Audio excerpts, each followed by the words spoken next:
You mentioned that with one of your labors in the past, you got an epidural and then your blood pressure dropped, making you feel a little bit sick, and it affected your baby's heart rate pattern. You're wondering if this might happen in the future. We know that after you get an epidural, your blood pressure will drop. This is not a complication, it's a side effect, and it's because of how the medication works on your body.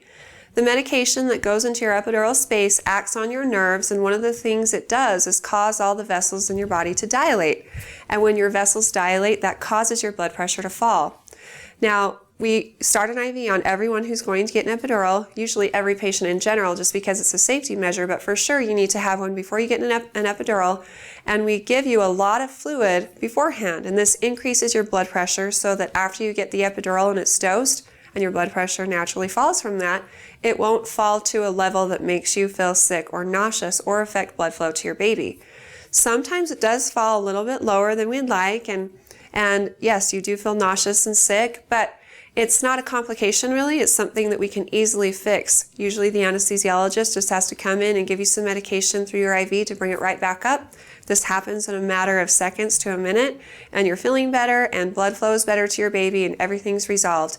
And just because it happened last time doesn't mean it will happen the next time. It's kind of circumstantial.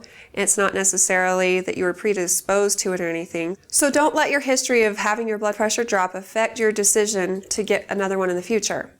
If you have more specific questions about it, don't ever hesitate to talk with your doctor when you get pregnant again. And if you have more questions for me in the future, please feel free to ask them on our Facebook page at facebook.com/Intermountain Moms, and recommend us to your friends and family too.